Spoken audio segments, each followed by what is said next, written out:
નમસ્કાર, આપ જોઈ રહ્યા છો નેશન પ્લસ ન્યૂઝ. હું છું આપની સાથે હિરલ પંડ્યા.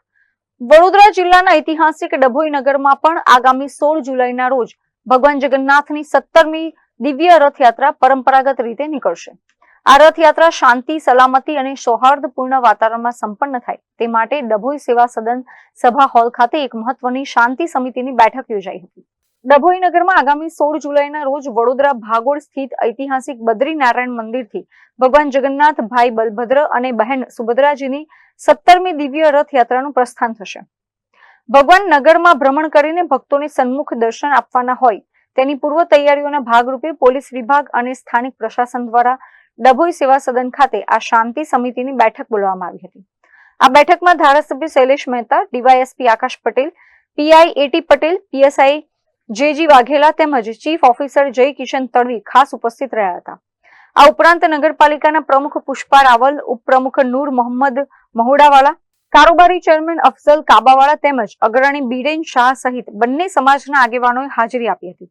બેઠક દરમિયાન રથયાત્રાના રૂટ પર સુરક્ષા વ્યવસ્થા, ટ્રાફિક નિયમન અને નાગરિકોની સવલતો અંગે વિગતવાર ચર્ચા કરવામાં આવી હતી. કોઈ પણ પ્રકારનો અનિચ્છનીય બનાવ ન બને અને વર્ષો જૂની પરંપરા મુજબ રથયાત્રા શાંતિપૂર્ણ માહોલમાં સંપન્ન થાય તે માટે પોલીસ વિભાગ દ્વારા જરૂરી સૂચનો અને માર્ગદર્શન આપવામાં આવ્યું હતું. બંને સમાજના આગેવાનોએ પણ તંત્રને પૂર્ણ સહયોગ આપવાની ખાતરી આપી હતી. તારીખ 16 જુલાઈ અષાઢી બીજના દિવસે ભગવાન જગન્નાથજીની શોભાયાત્રા સમગ્ર દેશમાં નીકળે છે. આપણે ત્યાં પણ ડભોઈ નગર એટલે કે દર્ભાવતીમાં વર્ષોની પરંપરા પ્રમાણે 16 તારીખે રથયાત્રા નીકળવાની છે.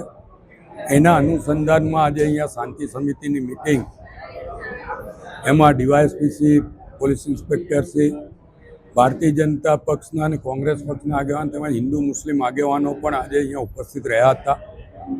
જે રીતને છેલ્લા વર્ષોથી ડભોઈ નગરમાં શાંતિ, સલામતી અને સંસ્કારિતાને